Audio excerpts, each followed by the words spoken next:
Open up your Pro Tools. The first thing you're going to see is what you call a dashboard. You can sign into your Avid Cloud right here.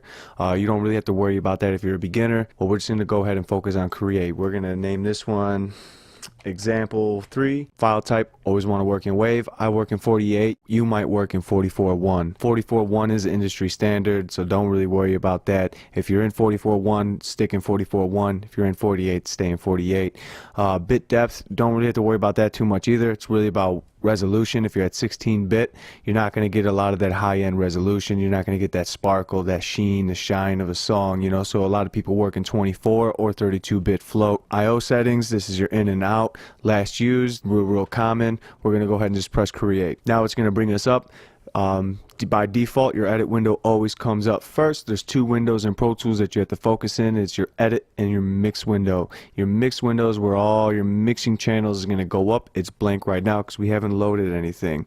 If you're going to learn a short key, it's Control equal, and it's going to allow you to bounce back and forth very fast without having to go all the way up here, find your mix, your edit, and keep bouncing back and forth. Now that we got our Pro Tools session open, you got everything up top here that you need to worry about. But before we do anything, we're going to go to our setup.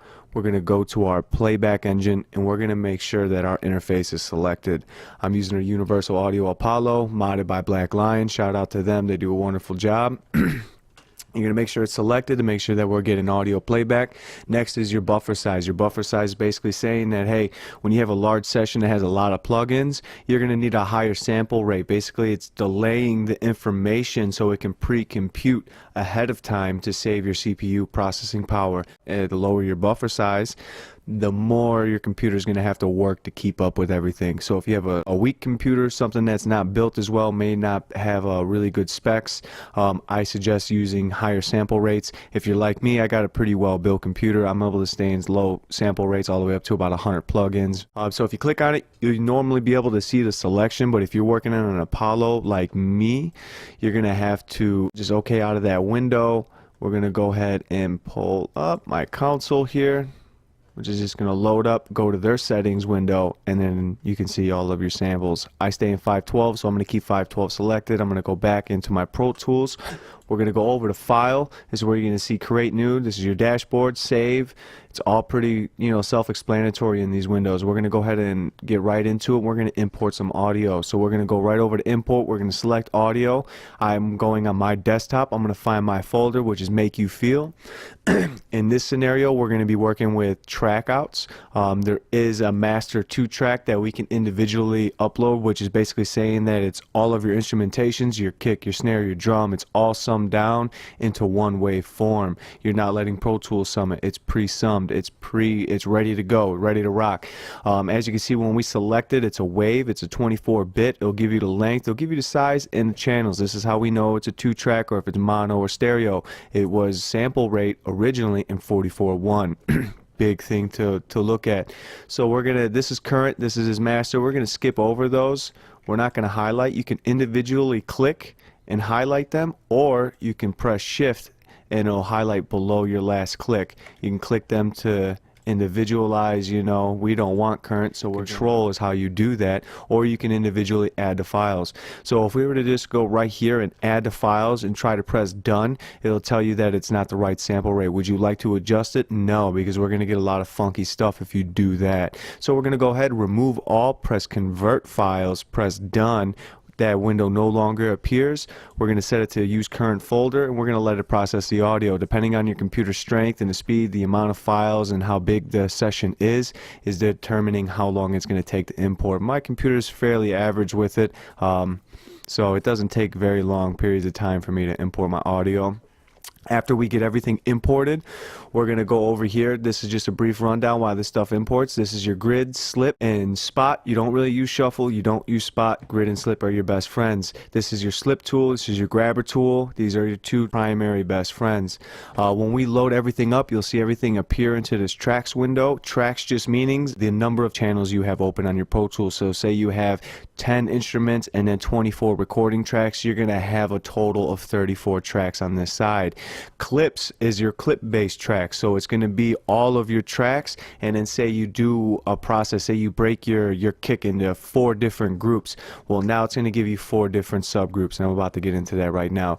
So now that that's done importing, your import options comes up. You're going to have new track or clip list. Loading in the clip list is just meaning say, hey, I'm going to load it right on over here, and then I'll drag and drop what I want. You don't really use it, so I always suggest just say, hey, new track, press OK. It's creating new track. Now again, like I said before, you're going to see that your tracks load up here and then your clips load up here. They're equal right now.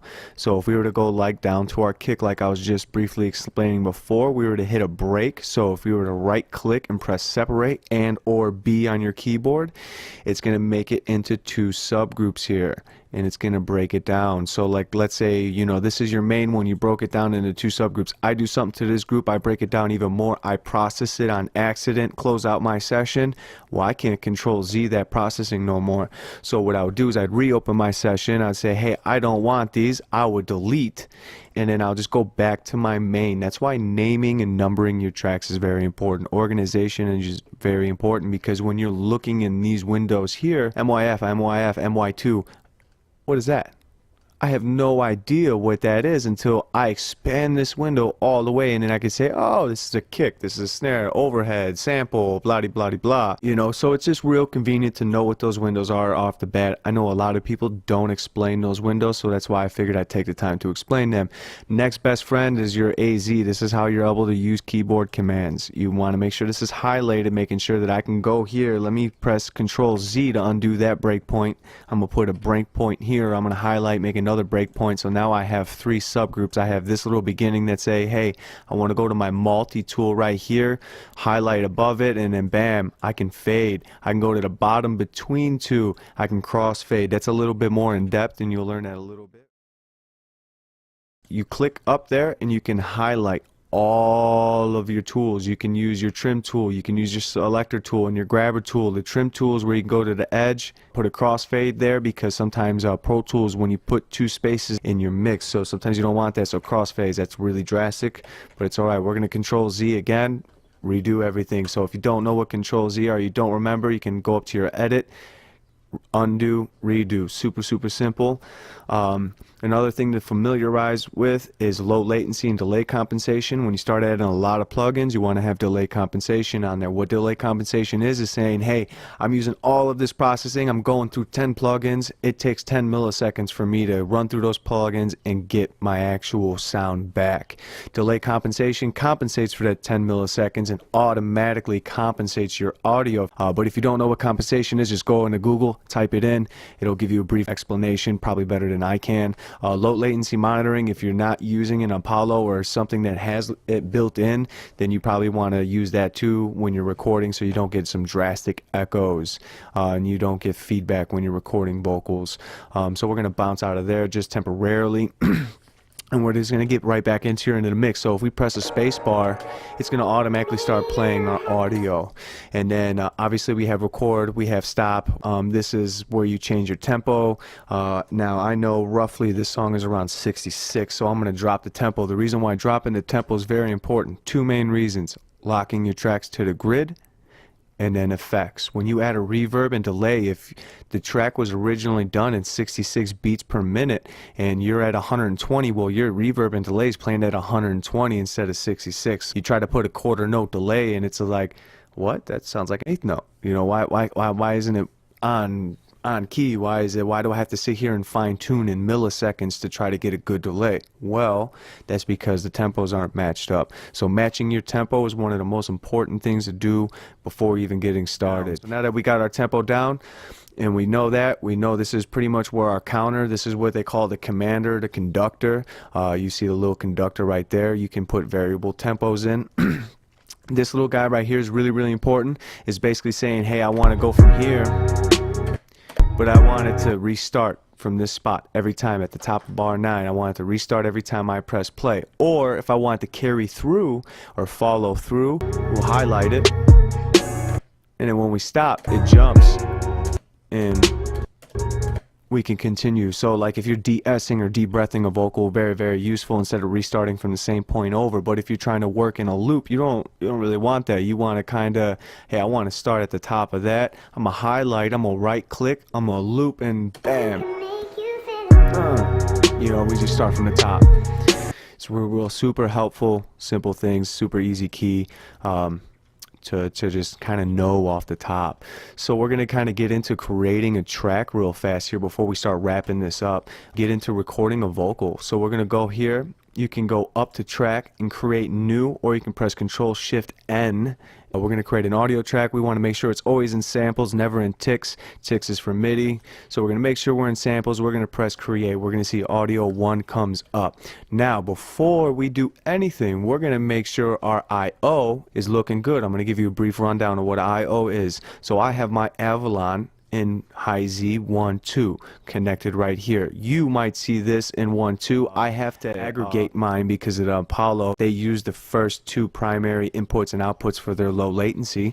So in 1 2 I have my Avalon. So on my input I am going in channel 1 mono into my interface. Now output is saying if you want to add a compressor, you'd use a left right, you'd take the output of the compressor and put it on the input of your interface, and vice versa. So we just want to make sure that everything is in line here. If it's not in line there, you can always press delete and go to default. Sorry if I digress a little bit there. So we're going to go ahead and just exit out of here, make sure that everything is good there. We're going to go down into our mix window, find the audio 1 that we just added, and we're going to go ahead and click on it, go to hover over our interface. I already have mine renamed. You're going to see that it's just a bunch of numbers. I have mine renamed so I know, bam, super easy.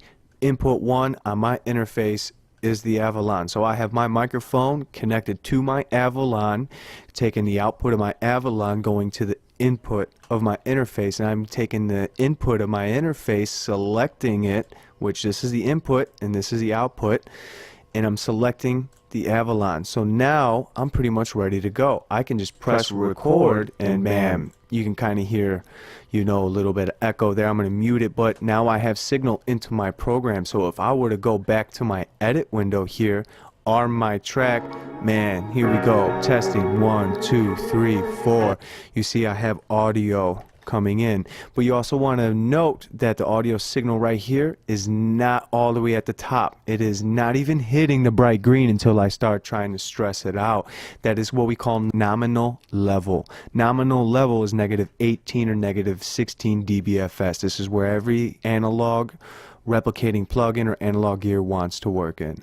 So I hope that this helped you out. Again, this is In the Mix Beginner's Guide.